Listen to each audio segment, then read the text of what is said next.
জীবন, আমার বডিগার্ড ওই দূরে দাঁড়িয়ে দাঁড়িয়ে আমার জন্য অপেক্ষা করছে। ওরা কি ভাবছে বলো তো? কি ভাববে? কি ভাববে? ভাববে তাদের ম্যাডাম নদী পাড়ে মিষ্টি হাওয়ায় প্রেমের সুরে ভেসে বেড়াচ্ছে।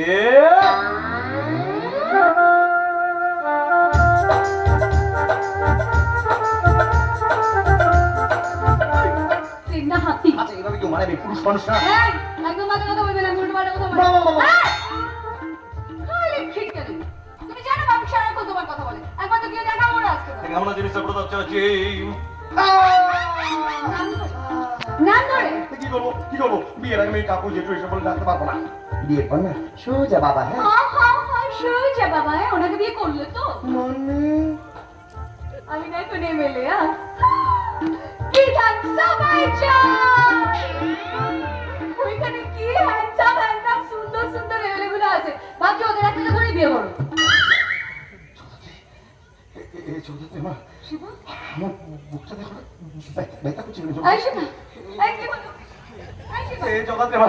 আমার বুকটা দে, আমার বুকটা দে। তুমি কি ভাবলে তোমার বিয়ের কথা শুনে আমার হার্ট অ্যাটাক হয়েছে? বিয়ে করতে যাও, বিয়ে করতে যাও। মণ্ডপ থেকে না সোজা তুলে নিয়ে চলে আসবে, জানো? ওই স্বপ্নে যাবো, তোমাকে আমি কচু পোড়া বিয়ে করবো। ভালো লাগে স্বপ্নকে,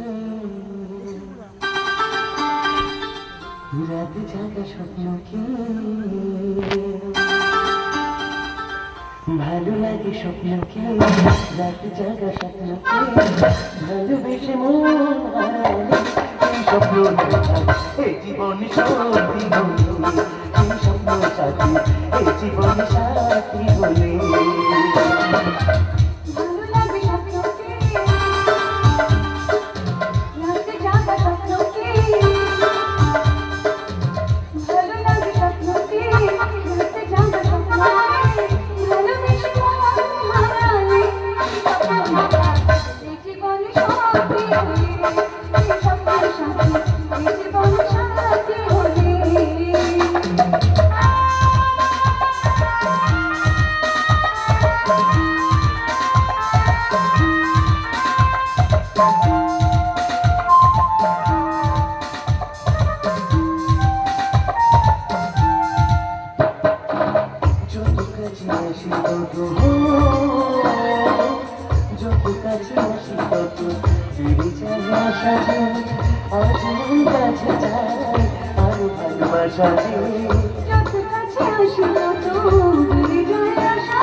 ভালোবেসে মন হারালে সেই স্বপ্ন এই জীবন সাথী বলে, সেই স্বপ্ন সাথী এই জীবন সাথী বলে, সেই স্বপ্ন দেখা এই জীবন সত্যি বলে, সেই স্বপ্ন সাথী এই জীবন সাথী বলে। জগদ্ধাত্রী, তোমার ভয় করছে না তো? এত বড় একটা গুরু দায়িত্ব তোমার মাথায়। গুরু দায়িত্বে ভয় তো পাই না শিবা, তোমাকে হারাবার ভয় পাই। আচ্ছা আচ্ছা, তোমার মনে হচ্ছে না যে আমাদের রাস্তাগুলো এবার আলাদা হয়ে যাচ্ছে? দূর পাগলি, লক্ষ্যটা দেখ, আমরা না হয় সেই লক্ষ্য ধরে এগোবো। কিন্তু সেই লক্ষ্য ধরে এগোতে গিয়ে যদি তুমি আমার পথে বাঁধো, আমি তোমার পথের বাধা হয়ে দাঁড়াই। বিশ্বাস আর সম্মান ঠিক থাকলে দেখবে কোনো অসুবিধা হবে না। বাধ্য হতো সব কথা যেটা বলার জন্য তোমাকে এখানে ডেকে পাঠিয়েছি। দেখো জগদ্ধাত্রী, আমি মানছি রাকা যা করেছে তার জন্য শাস্তি হওয়া উচিত, কিন্তু না মানে আমি তোমায় কিভাবে বলবো ঠিক বুঝতে পারছি না। আসলে আসলে রাকার সাথে না আমাদের রাজবাড়ির সম্মান জড়িয়ে রয়েছে, আর তার থেকে বড় কথা আমার মৃত বাবার সম্মান। বলছিলাম হলো তো দুটো দিন, এবার কি ওকে একটু ছেড়ে দেওয়া যায় না? শিবা, তুমি এই কথা বলছো? শিবা, তুমি খুব ভালো করে জানো রাকা এখানে সমস্ত ক্রিমিনাল অফিসের সঙ্গে সরাসরি যুক্ত।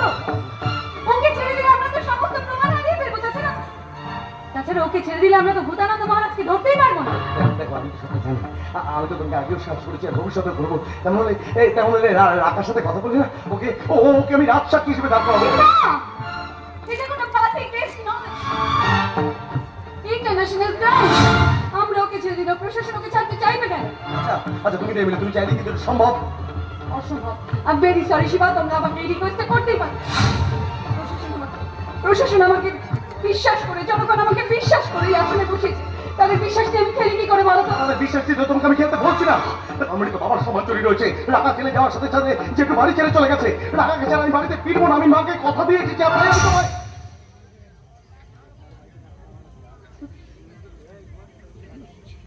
তুমি মালিনীমাকে কথা পর্যন্ত নিয়ে এসেছো?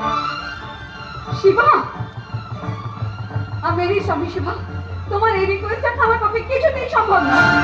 আমিও তো বাপিকে কথা দিচ্ছি,